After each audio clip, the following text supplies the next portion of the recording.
Hey guys, hello everyone, welcome to my channel Ritu's cake. तो आज हम बनाने वाले हैं 1 केजी का केक और ये मैं एक ऐसा ट्यूटोरियल लेके आई हूँ ना जिसमें आपको स्टार्टिंग से लेके एंडिंग तक मतलब किस तरीके से आपको स्पॉन्ज को बेक करना है या किस तरीके से आपका केक का बेस बनाना है, क्रीम को किस तरीके से व्हिप करना है, किस तरीके से केक को डिज़ाइन करना है। तो ये सारी चीज़ें ना आपको एक ही वीडियो में देखने को मिल जाएगी। तो आज हम ये वीडियो थोड़ी-सी तो लंबी होगी, लेकिन आज हम इस केक में ना पूरा सीखेंगे ए टू जेड मतलब बोलते हैं ना स्टार्ट से लेके एंडिंग तक किस तरीके से आप केक को रेडी करेंगे। आपको क्या-क्या सामान लगेगा या किस तरीके से आप रेडी करते हैं। तो चलिए वीडियो को ज़्यादा लंबा नहीं खींचते हैं, हम शुरू करते हैं। तो मैंने यहाँ पर लिया हुआ है गोदरेज का वैनिला केक प्रीमिक्स। नॉर्मली मैं स्क्रैच से बनाती हूँ, बट आज मैं आपको दिखाने के लिए मैंने यहाँ पे प्रीमिक्स लिया हुआ है। तो मैं गोदरेज का 1 केजी का ये प्रीमिक्स है और इस पे यहाँ पे प्राइस और एक्सपायरी डेट वगैरह लिखी रहती है, तो आप जब भी खरीदिए ध्यान से खरीदिएगा कि एक्सपायरी इसके नज़दीक नहीं होनी चाहिए। तो यहाँ पे मैं इसी केक प्रीमिक्स से ही आपको केक बनाकर दिखाऊँगी कि किस तरीके से आपको आपका पहला स्पॉन्ज बनाना है या किस तरीके से आपको पहले केक की जो है बेस होता है ना वो आपको तैयार करना है। तो यहाँ पे मैंने काँच का बोल लिया हुआ है, आप चाहें तो घर में कोई भी स्टील का बोल हो तो आप उसे भी ले सकते हैं। तो मैंने यहाँ पर काँच का लिया हुआ एक बाउल लीजिएगा आप। चूँकि 1 केजी का केक बनाना है तो मैं यहाँ पर ना 2.5 कप जो है प्रीमिक्स ले रही हूँ। तो 2 कप मैंने भर के लिया हुआ था और अभी हाफ़ कप देखिएगा यहाँ पे दिख रहा होगा। तो मैंने हाफ़ कप और प्रीमिक्स ले लिया, तो ये टोटल जो मतलब प्रीमिक्स मैंने लिया हुआ है ना, ये 2.5 कप लिया हुआ। तो अब इस 2.5 कप प्रीमिक्स में लगभग 1 कप आपका पानी लगेगा। तो पहले हम 1 कप डाल देंगे पूरा, उसके बाद जैसे-जैसे ये लगेगा पानी हम थोड़ा-थोड़ा इसमें ऐड करेंगे। तो 1 कप पानी डालने के बाद अब इसे बारी आती है मिक्स करने की। तो यदि आपके पास घर में कोई पौनी है या फिर आपके पास कोई बीटर है, इलेक्ट्रिक बीटर है, तो आप उसका भी इस्तेमाल कर सकते हैं। उससे आपका काम थोड़ा-सा आसान हो जाएगा। अदरवाइज़ आप इसे इसी तरीके से मिक्स कर लीजिएगा। पानी आपको थोड़ा-सा ध्यान देके डालना है क्योंकि बहुत ज़्यादा रनी भी हो जाएगा, तो ऊपर का ना जो केक होता है वो थोड़ा-सा डोम शेप ले लेता है और यदि ठीक-ठीक सा पानी मतलब आप बराबर से डालेंगे तो ऊपर डोम शेप नहीं होगा, तो आपका केक ऊपर से ना एकदम फ्लैट आएगा। तो प्रीमिक्स में बस आपको इतना ही बात ध्यान देना है। तो मैंने यहाँ पर हाफ़ कप पानी और ले लिया था, 1 कप हमने पहले पूरा डाला था, उसके बाद मैंने यहाँ पर हाफ़ कप पानी और ले लिया है। अब हम इसमें धीरे-धीरे थोड़ा-थोड़ा डालेंगे। तो आप देखेंगे ना कि मैंने हाफ़ कप लिया था बट मैंने उसका आधा यानी 1/4 पानी ही डाला है और इसके बाद हम इसे धीरे से मिक्स करेंगे। जब तक कि अच्छे से इसमें जो थोड़े से लम्प्स दिख रहे हैं ना कि अभी अच्छे से मिक्स नहीं हुआ है, एकदम चिकना-सा हो जाएगा, जैसे हम कैसे आटा गूँथते हैं वैसे चिकना-सा हो जाता है, तो वैसे ही ये हो जाएगा। तो इसे अच्छे से आपको मिक्स करना है। तो मेरे पास इलेक्ट्रिक बीटर था बट मैंने सोचा कि सबके पास तो नहीं होता है, तो इसीलिए मैं आपको नॉर्मली स्पैचुला से आपको मिक्स करके दिखा रही हूँ। तो यहाँ पर थोड़ा-सा पानी मैंने और डाल दिया है और आपको धीरे-धीरे ही पानी डालना है। एक बार में आप डालने की कोशिश मत कीजिएगा, बैटर बहुत ही गीला हो जाएगा। फिर आपका केक पकने में ना थोड़ा-सा समय लेगा और थोड़ा-सा मतलब जो डोम शेप मैं बोल रही हूँ ना वो आ जाएगा, तो वो हमें नहीं डालना है। तो इसलिए बहुत ज़्यादा ही पानी हमें नहीं डालेंगे। और इसके बाद हम इसे अच्छे से मिक्स कर लेंगे। जब तक इसे मिक्स कर रहे हैं ना, इसके पहले ही आपको अपना माइक्रोवेव जो है वो प्रीहीट पे लगा देना है। 180 डिग्री पे आप कम से कम 10 मिनट के लिए इसे प्रीहीट के लिए लगा दीजिए। मेरे माइक्रोवेव में प्रीहीटिंग का कोई टाइमिंग नहीं है, वो अपने आप जब प्रीहीट हो जाता है तो वो अलार्म देता है। तो मैंने उसे सेट कर दिया था और इसे हम बनाएँगे और अब तक देखिएगा आप कि ये बैटर हमारा रेडी हो गया है फाइनली। ये इस तरीके का कुछ बैटर होना चाहिए। अब बारी आती है इसमें ऑयल डालने की, तो मैंने यहाँ पर 1 टेबल स्पून ऑयल लिया हुआ है। आप कोई भी नॉन फ्लेवर्ड मतलब ऑयल ले सकते हैं। मैंने यहाँ पर सनफ्लावर ऑयल लिया हुआ है। आप बस सरसों का तेल या इस तरीके का ऑयल मत लीजिएगा। तो आप इस तरीके से 1 टेबल स्पून इसमें ऑयल डाल के इसे अच्छे से मिक्स कर लेंगे। तो मैं एक बार आपको फिर से बता देती हूँ कि मैंने यहाँ पर 2.5 कप प्रीमिक्स लिया हुआ था, जिसमें मैंने लगभग 1 कप प्लस 1/4 कप इसमें वाटर लगा है। उसे डालकर अच्छे से मिक्स करेंगे और इसके बाद हम इसमें 1 टेबल स्पून ऑयल डालेंगे और हमारा ये बैटर रेडी हो जाएगा। तो अब हमारा पूरा बैटर तैयार हो गया है और इसमें अब कुछ भी हमें ऐड करने की ज़रूरत नहीं है। यदि आप इसे कोई फ्लेवर का बना रहे हैं लाइक पाइनएप्पल, स्ट्रॉबेरी फ्लेवर, तो आप इसमें इमल्शन या एसेंस का भी इस्तेमाल कर सकते हैं। मैं यहाँ पर इसे प्लेन ही बनाती हूँ और आपको मैं दिखा दूँ कि ये हाफ़ कप मैंने लास्ट में लिया हुआ था, इसमें थोड़ा-सा पानी बचा हुआ है और बहुत ज़्यादा नहीं लगा है। तो अब ये हमारा केक बैटर कंप्लीटली रेडी हो गया है और इमल्शन यदि आप नहीं जानते हो तो मैं बता दूँ कि उसमें कलर भी रहता है प्लस एसेंस भी रहता है, तो उसे इमल्शन कहते हैं, तो आप वो भी डाल सकते हैं। तो मैंने यहाँ पर केक टिन को पहले से ही बटर पेपर से रेडी करके रख दिया था, इसे लाइन कर देने से ईज़िली निकल जाता है और आप चाहे तो उसमें ऑयल या मैदा का भी यूज़ कर सकते हैं। तो अब हम इसे अपने केक मोल्ड में ट्रांसफ़र करेंगे और मैं आपको बता दूँ कि मैंने यहाँ पर 7 इंच का केक मोल्ड लिया हुआ है, चूँकि मुझे 1 केजी का बनाना था और मैं केक नॉर्मली हमेशा थोड़े-से टॉल रखती हूँ। यदि आपको थोड़ा-सा फ्लैट केक बनाना है या नॉर्मल सी हाइट रखनी है केक की, तो आप इसे 8 इंच के केक टिन में बेक कीजिएगा। मैंने इसे यहाँ पर 7 इंच के केक टिन में बेक किया हुआ है और ताकि केक में थोड़ी-सी हाइट रहेगी ना, तो वो देखने में थोड़ा-सा अच्छा लगता है, प्लस इसकी लेयरिंग भी थोड़ी-सी थिक आती है, इसीलिए मैंने यहाँ पर 7 इंच में बेक किया हुआ है। तो अब मैं आ गई हूँ अपने माइक्रोवेव के पास और मैं आपको दिखा देती हूँ कि ये मेरा सैमसंग का है। यहाँ पर फ़ास्ट प्रीहीट का ऑप्शन है और अब हम इसमें अपना केक डाल देंगे और इसके बाद हम इसमें टाइमर सेट करेंगे और इसे प्रीहीट करना बहुत ही ज़्यादा ज़रूरी है दोस्तों। तो ये काम आपको ना केक बैटर बनाने से पहले ही रेडी कर लेना है। तो अब मैं यहाँ पर दिखा देती हूँ कि मेरा कन्वेक्शन मोड है। चूँकि माइक्रोवेव में हम केक बेक नहीं करते, हमें कन्वेक्शन मोड में लगाना था, तो मैंने कन्वेक्शन मोड को जब आप प्रेस करेंगे ना, तो देखिएगा टेम्परेचर सेट होता है। तो मैंने 180 डिग्री पे 35 मिनट्स के लिए इसे सेट कर दिया था और इसके बाद हम इसे ऑन कर देंगे, तो ये हमारा शुरू हो जाएगा। अब हमारा केक मतलब बेक हो रहा है और मैं आपको आफ्टर बेकिंग भी दिखाती हूँ कि मेरा केक कुछ इस तरीके से बेक होके निकला है। ये थोड़ा-सा ऊपर से रेड हो जाता है जब हम माइक्रोवेव में या ओटीजी में बेक करते हैं।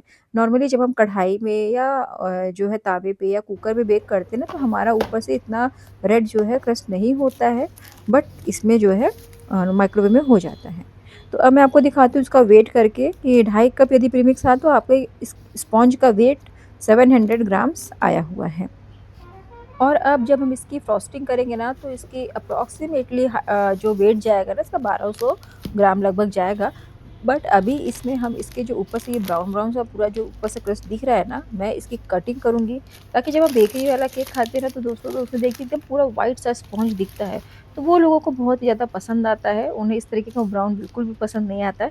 तो इसीलिए इस तरीके का जो ब्राउन सा पार्ट होता है, मैं उसे ना नाइफ़ से कट करके निकाल देती हूँ और इसे ना आपको भी एकदम थिन लेयर निकालना है, बहुत ही ज़्यादा नहीं निकालना है। तो आप ध्यान से देखिएगा, मैंने यहाँ पर ना ब्रेड नाइफ़ का इस्तेमाल किया हुआ है।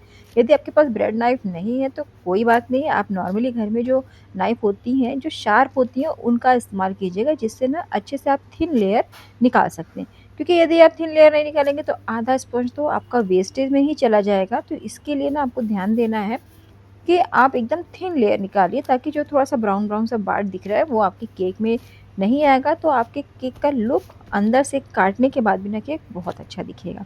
तो एकदम पतला-सा देखिएगा मैं भाग काट के निकाल रही हूँ और इसे ना बस प्रैक्टिस पे है कि आपका यदि प्रैक्टिस है तो आप भी इसी तरीके से थिन लेयर निकाल सकते हैं। नहीं तो कितनी बार क्या होता है, लोग उस लेयर को निकालने चलते थोड़ा-सा ज़्यादा कटिंग करते चले जाते हैं, तो आपका आधा स्पॉन्ज तो ऐसे ही निकल जाता है। तो मैंने चारों तरफ से देखिए, मैंने साइड से भी वो ब्राउन से पार्ट निकाल दिया था और ये एकदम अब लास्ट में जो बटर पेपर मैंने लगाया था उसे भी निकाल के हम इसके जो नीचे की लेयर है ना, इसे भी अच्छे से कटिंग करके इसका भी ब्राउन सा पार्ट हम निकाल देंगे और इसका भी एकदम ध्यान से निकालना है। बहुत ज़्यादा नाइफ़ को अंदर नहीं घुसाना है, नहीं तो आपकी एक मोटी लेयर निकल जाएगी। तो एकदम पतली लेयर आपको निकालना है और ये देखिए एकदम आराम से ये निकल गया था। और आप चाहें तो घर में कोई बच्चा हो तो आप उसे दे भी सकते हैं खाने के लिए, नहीं तो आप फेंक दीजिए। तो इस तरीके से मैंने इस केक को रेडी कर दिया था फाइनली। तो सारा पार्ट्स निकल गया था और अब ये केक आप देखेंगे ना तो कितना वाइट सा दिख रहा है। तो अब जब हम इसकी फाइनल फ्रॉस्टिंग करेंगे ना, तो ये पूरा केक एकदम अंदर से कटने पे भी वाइट सा आएगा। तो मैं अब इसकी लेयरिंग करूँगी और जिसके लिए मेरे पास इस तरीके का ना एक कटिंग टूल है, जिससे केक की जो लेयर है ना वो इवनली कट जाती हो और हमें बहुत ज़्यादा मेहनत भी नहीं करनी पड़ती है। तो ये जब मैं बेकिंग सीख रही थी मैंने तभी खरीद लिया था। ये मेरे पास तब से है और ये करीब 250 से 300 रुपए का आता है, अमेज़न वगैरह पे आपको मिल जाएगा। इससे केक की लेयरिंग करना बहुत ज़्यादा ईज़ी हो जाता है। बस आपको इसकी हाइट सेट करनी होती है कि कितनी मोटी लेयर आपको चाहिए। तो हाइट आप मैंने सेट कर लिया और उसके बाद मैं इसकी देखिए कितने आराम से मतलब इसकी कटिंग हो जा रही है और एक बार में ही आपके मतलब सारे लेयर्स बराबर में रहेंगे। तो ये बहुत ही मेन है, नहीं तो कभी-कभी क्या होता है ना कि कोई लेयर थोड़ी-सी मोटी हो जाती है, कोई लेयर थोड़ी-सी पतली हो जाती है, बट इसमें ऐसा नहीं है। तो अब मैं आपको अंदर से भी दिखाती हूँ कि ये केक देखिए कितना अच्छा बेक हुआ है और इसकी लेयर्स देखिए मैंने कितनी मोटी-मोटी निकाली है, जिससे कि ना इस केक में एक अच्छी-सी हाइट आ जाए। अदरवाइज़ जो बेकरी वाले रहते हैं वो एकदम पतली-पतली लेयर निकालते हैं, तो उनके केक में ना उतनी अच्छी हाइट नहीं आती है। तो इसी के लिए मैंने यहाँ पर मोटी-मोटी हाइट निकाला हुआ है लेयर्स की। तो अब हमारा केक बेस तो तैयार हो गया था, उसकी हमने लेयरिंग भी करके रख दी है। तो अब बारी आती है केक की फ्रॉस्टिंग की। तो मैंने यहाँ पर व्हिपिंग क्रीम लिया हुआ है, गुडरिच का ही, और ये आपको किसी भी बेकिंग मटेरियल शॉप पे मिल जाएगा। तो ये भी 1 केजी का पैकेट आता है और आपको यही नॉन डेयरी व्हिपिंग क्रीम ही इस्तेमाल करनी है। यहाँ पर आप अमूल का जो फ्रेश क्रीम आता है आप उसका इस्तेमाल नहीं कर सकते हैं। और इसे बीट करने के लिए मैंने यहाँ पर देखिए काँच का बोल बिल्कुल इस्तेमाल नहीं किया हुआ है, क्योंकि मैंने यहाँ पर स्टील का लिया हुआ है। क्योंकि जो स्टील का भगोना या जो भी बर्तन होता है ना, वो काफ़ी देर तक ठंडा रहता है। और बाकी कोई बर्तन आप लीजिएगा ना तो बहुत ज़्यादा देर तक ठंडा नहीं रहता है। और उसके लिए आपको ना आइस बाथ फिर उसे देना पड़ेगा, तो ये बिल्कुल भी नहीं। आप यहाँ पे स्टील का बोल लीजिए, उसे ना जब आपको क्रीम व्हिप करनी हो तो आप उसे पहले से ही 1-2 घंटे पहले ही उसे फ्रिज कर दीजिएगा, मतलब फ्रिज में रख दीजिएगा। तो जिससे वो स्टील का जो भगोना है या जो भी बर्तन है वो आपका ठंडा हो जाएगा, तो जिसमें क्रीम ना आपकी अच्छी व्हिप होगी। तो ये मेरा बजाज का बीटर है और ये 300 वॉट का है और इसमें 3 स्पीड मोड दिए हुए हैं। तो सबसे पहले जब मैंने व्हिपिंग क्रीम ली तो वो देखिए मेल्टिंग कंसिस्टेंसी में था, वो बिल्कुल भी उसमें आइस क्रिस्टल नहीं थे। और इसके बाद मैं इसे पहली स्पीड जो होती है ना, जो सबसे कम स्पीड पे होती है, मैंने उसमें बीट किया है। जब ये हल्का-सा फ्रॉदी हो गया, जब क्रीम आधी से कम व्हिप हो गई, तो उसके बाद हम इसके सेकंड मतलब नंबर की स्पीड पे हम इसे बीट करेंगे। और इसके बाद तब तक बीट करेंगे जब तक कि इसमें स्टिफ पीक नहीं आ जाता है, और उसे आने में लगभग 10 मिनट आपको लगेगा दोस्तों इस क्रीम को बीट करने के लिए। तो अब मैंने यहाँ पर अपनी स्पीड बढ़ा दी थी, मैंने सेकंड नंबर पे अपनी स्पीड ले ली है और अब हम इसे थोड़ी देर सेकंड स्पीड पे मतलब बीट करेंगे। और इसके बाद जब लास्ट में मुझे लगेगा कि हाँ, अब ये क्रीम रेडी होने वाली है, मतलब इसमें स्टिफ पीक आने वाले हैं, तब मैंने यहाँ पर इसके तीसरा जो मोड है स्पीड का, मैं उस पे डाल के और अब मैं क्रीम को अच्छे से बीट करूँगी जब तक कि इसमें स्टिफ पीक नहीं आ जाता है। मतलब भगोना आप टेस्ट करके देखो पलट के कि क्रीम कहीं गिर तो नहीं रही है। तो इस तरीके से ये देखिए कि जो ये टॉप में दिख रहा है ना, इस तरीके से निकला हुआ, तो वो यदि हिल रहा है आपका तो समझ जाइए आपकी क्रीम अभी व्हिप नहीं हुई है, आपको थोड़ा-सा क्रीम और व्हिप करने की ज़रूरत है।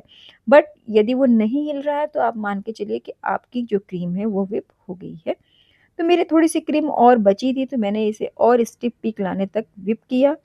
और अब देखिएगा मेरा ये जो पार्ट है ना, वो बिल्कुल भी नहीं हिल रहा है। यदि मैं हिला भी रही हूँ, तो वो बिल्कुल भी नहीं हिल रहा है।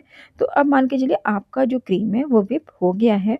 और अब मैं आपको इस भगोने को ना पलट के भी दिखाती हूँ कि ये देखिए क्रीम बिल्कुल भी नीचे नहीं गिर रही है। आपको डरने की ज़रूरत नहीं है, ये क्रीम नहीं गिरेगी। और यदि आपसे हो ना तो एक बार आप सिलिकॉन स्पैचुला से ही इसे चला के देखेंगे, तो आपको समझ में आ जाएगा कि ये क्रीम व्हिप हुई है या नहीं हुई है। एकदम सॉफ्ट होनी चाहिए, देखिएगा एकदम मक्खन जैसी है। आप जिस तरीके से इसे फ़ोल्ड कर रहे हैं या पाइपिंग बैग भर के जिस तरीके से डिज़ाइन करेंगे तो ये वही शेप ले लेगी। तो ये देखिए मैंने आपको दिखा भी रही हूँ कि ये बिल्कुल भी नहीं गिर रही है, तो इसका मतलब आपकी जो क्रीम है वो व्हिप हो गई है।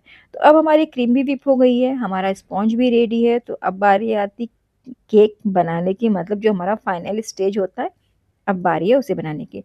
तो मैंने यहाँ पर टर्न टेबल ले ले लिया है और टर्न टेबल पे मैं एक नैपकिन को ना गीला कर दूँगी, जिससे कि जो हमारा केक बेस है वो बिल्कुल भी स्लिप नहीं होगा। आप चाहें तो यहाँ पर सिलिकॉन का कुछ मैट भी आता है तो आप वो भी इस्तेमाल कर सकते हैं। यदि नैपकिन भी नहीं है तो आप कोई जो है क्लॉथ रुमाल का भी इस्तेमाल कर सकते हैं। आप उसके नीचे उसे रख दीजिए टॉवल वगैरह को, और उससे आपका ना केक बेस भी स्लिप नहीं होगा। तो जो सबसे नीचे की लेयर थी सबसे पहले हम उसे रखेंगे और इसके बाद ना आपको स्प्रे बॉटल या फिर चम्मच से ही आप उस पे थोड़ा-सा पानी डाल दीजिए, क्योंकि इस केक को मॉइस्ट रखना बहुत ही ज़्यादा ज़रूरी है, क्योंकि ये केक कटता है ना, तो वो फ्रिज में हम रखते हैं तो वो उससे थोड़ा ड्राइनेस आ जाती है। और सिंपली आप ब्रेड खाएँगे तो आपको लगेगा कि मैं ब्रेड खा रही हूँ, तो इसीलिए वाटर से या फिर आप इसमें चाहे तो थोड़ा-सा शुगर भी डाल सकते हैं, बट मैंने यहाँ पर ना प्लेन वाटर लिया हुआ है, तो उससे आप जो है इसकी सोकिंग कर दीजिएगा, ताकि आपका केक ना थोड़ा-सा मॉइस्ट रहे। और इसके बाद व्हिपिंग क्रीम डाल के हम पैलेट नाइफ से सिर्फ़ एक फिंगर पे, देखिए मैं प्रेस कर रही हूँ, सिर्फ़ एक फिंगर से, इंडेक्स फिंगर से, और उसी से आपको प्रेशर देना है और क्रीम को ना इक्वली चारों तरफ फैलाना है। और ये प्रोसेस यदि आपको करने में थोड़ी-सी भी दिक्कत आ रही है तो आप पाइपिंग बैग का इस्तेमाल कर लीजिएगा और उसी से आप फैलाइएगा ना, तो आपकी जो क्रीम है वो इक्वली स्प्रेड होगी चारों तरफ और आपको कहीं पे क्रीम या कहीं पे कम ज़्यादा नहीं लगेगा। तो अब फ्लेवर के लिए मैं यहाँ पर पाइनएप्पल क्रश का इस्तेमाल कर रही हूँ। मार्केट में ये आपको बेकरी शॉप पे ईज़िली मिल जाएगा दोस्तों। तो मैंने यहाँ पर ना मालाज़ का लिया हुआ है। तो मालाज़ का ये पाइनएप्पल क्रश है, इसमें स्ट्रॉबेरी भी आता है, बटरस्कॉच भी आता है। तो आप उसका इस्तेमाल कर सकते हैं जिस भी फ्लेवर का आपको केक बनाना हो। तो चूँकि मुझे पाइनएप्पल फ्लेवर का बनाना था, तो इसीलिए मैंने यहाँ पर पाइनएप्पल क्रश लिया हुआ है और आप देखिएगा मैंने अच्छी क्वांटिटी में पाइनएप्पल क्रश को डाला है कि जिससे केक का ना फ्लेवर बहुत ही एनहांस होके आता है, तो अच्छा लगता है खाने में। तो अब हमने दूसरी लेयर भी रख दी है और हम अब सेम प्रोसेस करेंगे कि जैसे पहली लेयर को हमने जो है वाटर से सोक किया था और क्रीम डाली थी, फिर उसपे पाइनएप्पल क्रश डाला था, तो अब हम इस पे भी ना सेम ही प्रोसेस करेंगे। केक को सोक करना दोस्तों बहुत ही ज़्यादा ज़रूरी है, नहीं तो यदि आप सोक नहीं करते हैं ना या नहीं करेंगे, तो आपको केक खाने में ना बहुत ही ड्राई-ड्राई सा महसूस होगा और वो बिल्कुल भी आपको अच्छा नहीं लगेगा। तो थोड़ा-सा केक मॉइस्ट रहना चाहिए, इसीलिए हम इसे पानी डाल के थोड़ा-सा गीला करते हैं। आप चाहें तो यहाँ पर ना पाइनएप्पल क्रश में भी थोड़ा-सा पानी डालकर उससे भी सोकिंग कर सकते हैं या इसमें ऐसे तो नहीं डालते हैं और जो है आप इस तरीके से भी मतलब कर सकते हैं। तो यहाँ पर एसेंस या इमल्शन का इस्तेमाल नहीं किया जाता है, तो आप पानी में चाहें तो थोड़ा-सा जो है पाइनएप्पल क्रश डाल के आप उससे जो है सोकिंग कर सकते हैं। तो अब मैंने दूसरी लेयर की भी सोकिंग कर ली थी और उस पर भी मैंने इसी तरीके से क्रीम डाला और उसे चारों तरफ अच्छे से फैला दिया था। तो ये बात आपको ध्यान रखनी है कि सब जगह पे क्रीम ना आपकी बराबर होनी चाहिए, कहीं पर भी कम या कहीं पर भी ज़्यादा नहीं होनी चाहिए। नहीं तो जब आप केक की कटिंग करेंगे ना तो आपको तब वो समझ में आएगा कि अच्छा यहाँ पर क्रीम ज़्यादा लग गई है और यहाँ पर क्रीम कम है। तो वो चीज़ आपको ध्यान देनी है।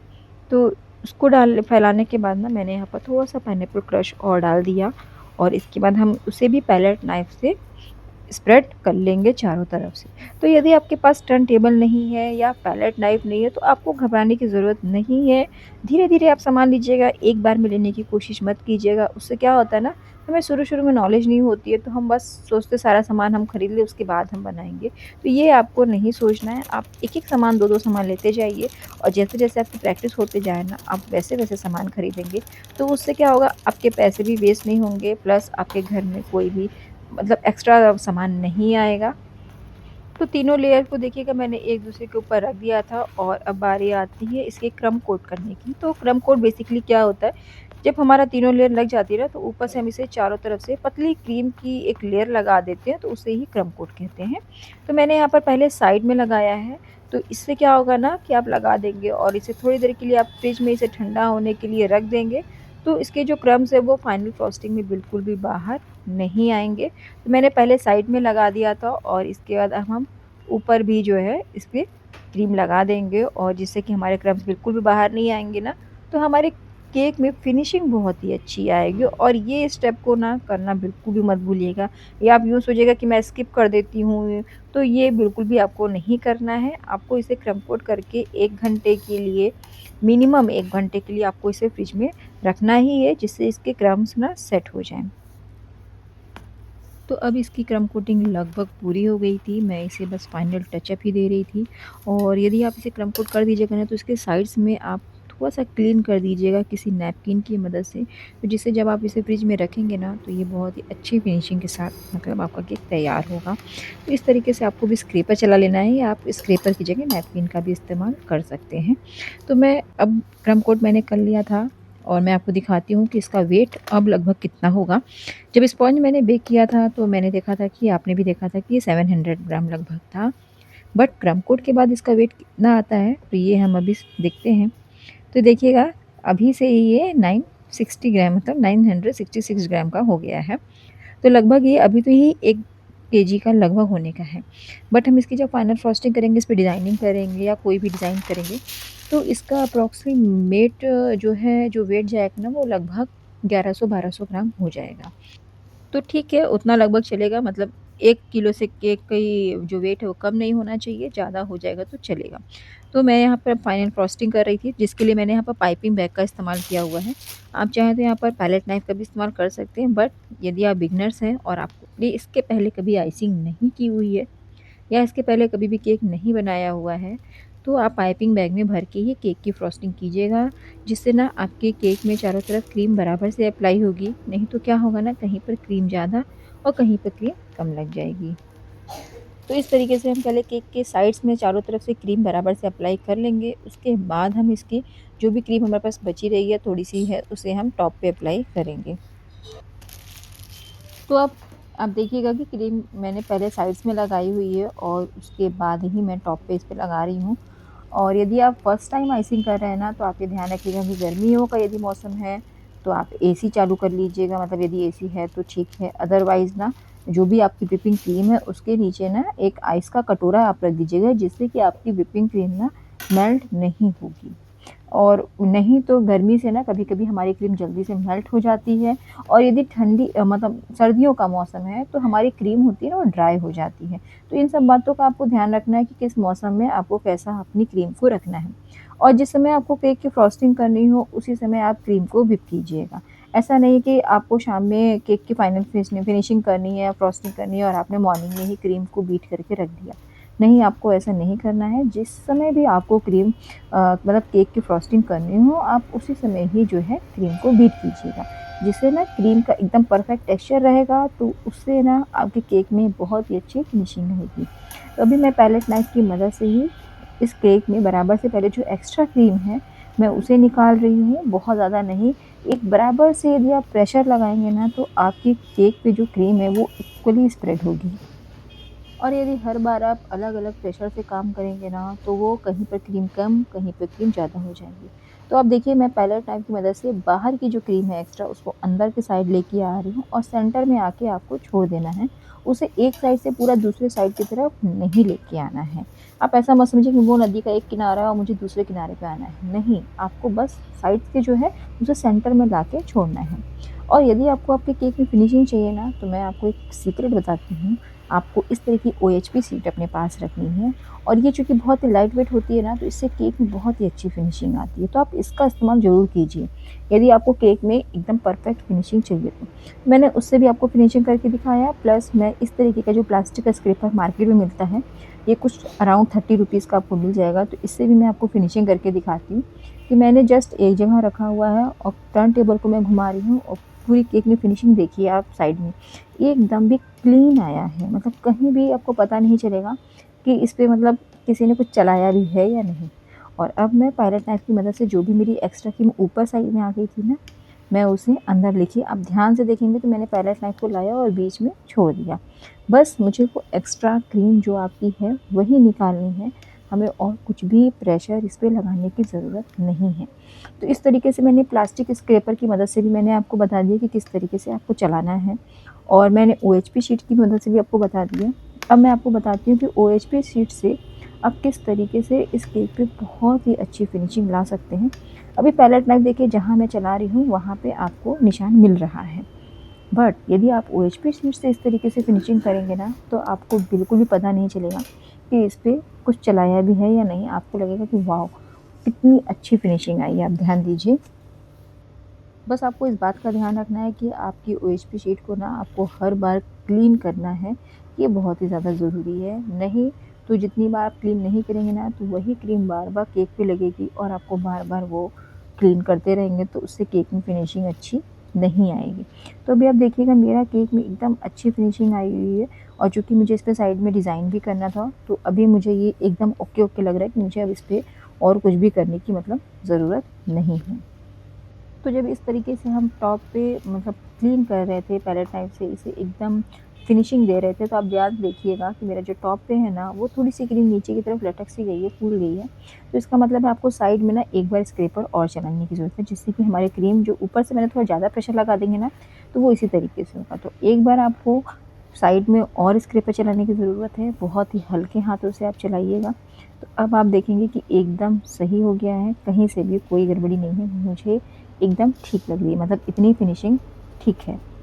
और अब इसके बाद मैं बात करूँगी इसमें कलर्स कौन से मिलाएँगे, कैसे मिलाएँगे और कितना मिलाएँगे। तो मैं यहाँ पर बेकर्स विले का कलर ले रही हूँ, और मैंने यहाँ पर टील कलर लिया हुआ है। ये कुछ-कुछ स्काई ब्लू कलर ही जैसा है, तो मैंने यहाँ पर थोड़ी-सी ही व्हिपिंग क्रीम ली हुई थी, और उसपे मैंने 1 या 2 ड्रॉप ही मतलब डाला हुआ है टील कलर, और इसके बाद इसे अच्छे से मिक्स करेंगे। तो जब भी आप व्हिपिंग क्रीम में जो है कलर मिक्स कर रहे हो ना, तो उसमें आप जेल कलर का इस्तेमाल कीजिएगा। यहाँ पर लिक्विड कलर या पाउडर कलर का इस्तेमाल नहीं करना है आपको। व्हिपिंग क्रीम में हमेशा जो है आप जेल कलर का ही इस्तेमाल कीजिए, और जितना आपको कलर चाहिए उतना ही डार्क कीजिएगा, तो उतना ही आपको उतने ही ड्रॉप आपको मतलब कलर डालना है। बहुत ज़्यादा डार्क करने की कोशिश मत कीजिएगा, उससे ना थोड़ा-सा क्रीम बिटर हो जाती है, तो उसके लिए लोग, यदि आप जैसे देखते होंगे कि दूसरे का केक तो बहुत ज़्यादा डार्क है, तो कहीं न कहीं उसका फ़िल्टर का भी कमाल होता है। तो आप उस पे बिल्कुल मत जाइए, क्रीम में जितना कम से कम हो सके उतना ही कलर डालिएगा। तो मैंने यहाँ पर M1 नोज़ल का इस्तेमाल किया हुआ है, M1 नोज़ल मैंने यहाँ पे लगाया था और व्हिपिंग क्रीम से देखिए बस जस्ट आपको रखना है और पुश करना है और घुमा देना है। तो इस तरीके से जो है आप भी कर सकते हैं और बहुत ईज़ी है, इसमें तो कोई भी गणित नहीं है, जस्ट आपको जलेबी जैसा ही बनाना है। और उसी क्रीम में थोड़ी-सी मैंने येलो कलर और रेड कलर मैंने डाल दिया था, तो उससे ना ये डार्क पीच कलर बना हुआ है। तो उन दोनों के कलर कॉम्बिनेशन से ही आप भी कोई नया कलर बना सकते हैं। आप चाहें तो स्काई ब्लू के साथ पर्पल कलर बहुत अच्छा जाता है, येलो कलर बहुत अच्छा जाता है। तो थोड़ा-सा रंगों का ध्यान आपको देना होगा कि किस पे कौन-सा कलर मैच करता है ना, तो आप वही कलर उसके साथ डालिएगा। तो मैंने यहाँ पर टील कलर के साथ मैंने पीच कलर बनाया था और ये कलर मैंने इसके पहले बहुत ही कम बनाया, मतलब सेकंड टाइम मैं ये कलर बना रही हूँ। तो इस तरीके से मैंने यहाँ पर कहीं पर 2 कहीं पर 3 डिज़ाइन डाल दी है। तो ऊपर की डिज़ाइन तो रेडी हो गई थी और अब मैं यहाँ पर जो है स्टार नोज़ल लूँगी, तो बहुत ही ज़्यादा छोटा स्टार नोज़ल नहीं लेना है। 2 साइज़ आती है, तो मैंने यहाँ पर थोड़ी-सी बड़ी साइज़ ली हुई है स्टार नोज़ल की और उसी से मैं यहाँ पर नीचे बॉर्डर बना दूँगी। तो मैंने सोचा है कि मैं 2 कलर का मतलब बॉर्डर बनाऊँगी नीचे। एक जो है स्काई ब्लू रहेगा, मतलब टील कलर रहेगा और दूसरा ये जो पीच कलर है मेरा, तो मैंने उसको जो है स्टार नोज़ल में लगाया हुआ है और पहले मैं इसके नीचे बॉर्डर बनाऊँगी sky blue colour, like teal colour, sorry. तो वो बना देंगे और देखिएगा आपको बस कुछ भी नहीं करना है, बस पुश करना है और आगे की तरफ बढ़ा के पीछे ले आना है नोज़ल को। आपने पुश किया, नोज़ल आगे बढ़ाया और पीछे लाके आपने छोड़ दिया। बस आपको इतना ही करना है। इसकी प्रैक्टिस आप 1-2 बार ना केक बेस पे अलग से कर लीजिएगा। डायरेक्टली केक पे अप्लाई मत कीजिएगा, नहीं तो डिज़ाइन आपकी ख़राब हो जाएगी। तो 1-2 बार आप प्रैक्टिस कर लेंगे तो आपको परफेक्शन आ जाएगा, तो जिससे आपके केक में फिनिशिंग अच्छी आएगी। तो मैंने यहाँ पर आपको ध्यान रखना है कि जो फ्रंट हो ना, आपको वहाँ से स्टार्ट नहीं करना है। आपको केक की जो बैक होता है, जो आपको पीछे रखना हो ना हिस्सा, आप वहाँ से हमेशा डिज़ाइनिंग शुरू कीजिएगा। तो मैं वही देख रही थी कि मैंने कहाँ पे पहले इसकी जो है एंडिंग किया था, मतलब मैं वहीं से स्टार्ट करूँगी। तो मैंने यहाँ पर जो है जहाँ से दूसरा डिज़ाइन बनाया था, मैंने वहीं के ऊपर से ही ये वाली डिज़ाइन शुरू की है। तो जो नीचे का नोज़ल था वो थोड़ा-सा बड़ा था और ये जो ऊपर का नोज़ल है ये भी स्टार नोज़ल ही है, बट ये उसके मुकाबले छोटा है। तो इसीलिए मैंने नीचे बड़ी डिज़ाइन रखी थी और ऊपर छोटी डिज़ाइन रखी थी, जिससे कि ये दोनों का कलर कॉम्बिनेशन एकदम मैच करे। यदि आपके पास नोज़ल नहीं है तो आप राउंड शेप से भी मतलब बना सकते हैं। आप पाइपिंग बैग में बस राउंड कट कर दीजिएगा उसे और इसके बाद ना आप उसी से बना के 1-2 बार प्रैक्टिस कर सकते हैं। जब आपको ऑर्डर्स मिलने लगे या जब आपको लगे कि नहीं अब मुझे केक बनाना थोड़ा बहुत आ गया है, तब आप नोज़ल धीरे-धीरे करके खरीदिएगा। एक बार में अपने पैसे वेस्ट करने की बिल्कुल भी ज़रूरत नहीं है। तो केक पे हमारी डिज़ाइनिंग पूरी हो गई थी, बट मुझे कहीं-कहीं पर जगह ना थोड़ी-थोड़ी सी खाली दिख रही थी। तो मैंने उसी कलर से ही एक जो 2 जगह मतलब मैंने ऐसे करके डॉट दे दिया, जिससे कि वो जगह फ़िल हो जाए, थोड़ा-सा ब्लैंक सा ना लगे और आप ऐसा लगेगा कि हाँ, वो जगह खाली है, वहाँ कुछ होना चाहिए था। तो ऐसा नहीं लगना चाहिए करके मैंने 1-2 डॉट रख दिया था। आप चाहें तो थोड़ा-सा और पीछे से डिज़ाइनिंग बनाएँगे ना, तो शायद वो प्रॉब्लम आपको नहीं आएगी। तो मेरा केक लगभग रेडी हो गया था, तो मैंने यहाँ पर स्प्रिंकल डाल दिए थे और मैंने कुछ यहाँ पर बड़े पर्ल्स और कुछ छोटे-छोटे पर्ल्स आते हैं ना, तो मैंने वो डाल दिए थे। कुछ मोती जैसे दिखते हैं, तो वो केक में बहुत ही अच्छा लुक देता है। तो मैंने थोड़े से छोटे, थोड़े से बड़े करके सब जगह पे केक पे डाल दिया था। आप यहाँ पर केक में एक फुसफुस आता है, जो मतलब सिल्वर स्प्रिंकल बोलते हैं, तो आप यहाँ पे उसका भी इस्तेमाल कर सकते हैं। उससे ना आपके केक में एक अच्छी-सी चमक आ जाएगी। तो यदि आप केक बनाने के बाद आप चाहते हैं कि आपके केक में एक अच्छी-सी शाइनिंग रहे, तो आप उसका इस्तेमाल ज़रूर कीजिएगा। और बीच में मेरी ये जगह खाली है ना, तो मैं यहाँ पर हैप्पी बर्थडे का टॉपर हो गया, वो लगा के मतलब यहाँ पे आप कस्टमर का यहाँ पे नाम लिख सकते हैं। तो अब मैं आपको दिखाती हूँ कि फाइनल फ्रॉस्टिंग के बाद मेरे केक का वेट कितना है। तो ये लगभग देखिए साढ़े मतलब 1100 ग्राम का है। तो ठीक है, इतना चलेगा। अब हम होम बेकर्स हैं तो एकदम एग्ज़ैक्टली 1 केजी का नहीं बनाते हैं। हम हमेशा कस्टमर को ज़्यादा प्यार बरसाने की कोशिश करते हैं। तो इसीलिए मुझे पता था कि ये लगभग उतना तो जाएगा ही जाएगा। इसीलिए मैंने ऊपर डिज़ाइनिंग देखिए थोड़ी-सी कम रखी हुई है। आई होप दोस्तों आपको मेरे साथ केक बनाने में मज़ा आया होगा, आपको मेरा केक पसंद आया होगा। यदि आपको भी इस तरीके के केक के ऑर्डर आते हैं और आपको प्रॉब्लम हो रही है कि कितना प्रीमिक्स लेना चाहिए 1 केजी का केक बनाने के लिए, तो मैं आपको बता दूँ यदि आपको 1 केजी का केक बनाना है तो आप 2.5 कप लीजिए। यदि आपको लग रहा है कि नहीं मुझे 1 किलो ही होना चाहिए, 1100 ग्राम भी नहीं चलेगा, तो आप जो है ना 2 कप लीजिएगा प्लस 1/4 कप ले लीजिएगा, तो जिससे आपका जो केक बेस है वो मतलब 600 का बनेगा और लगभग उतनी ही आपको क्रीम लग जाएगी, तो आपके केक का जो वेट है लगभग अप्रॉक्सिमेटली 1 केजी आ जाएगा।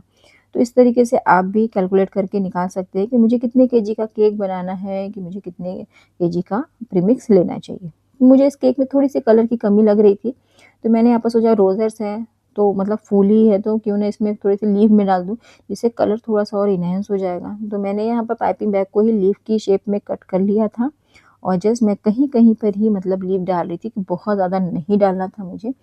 बस वो जगह भी फ़िल हो जाए और मतलब कलर भी थोड़ा-सा इस केक का एनहांस हो जाए। और साइड में भी मैंने ना थोड़े-से उसी डॉट से ही मैंने साइड में भी एक हार्ट सा बना दिया था, ताकि वो जगह मुझे फ़िल चाहिए थी, ताकि केक ना थोड़ा-सा खाली-खाली सा दिख रहा था मुझे।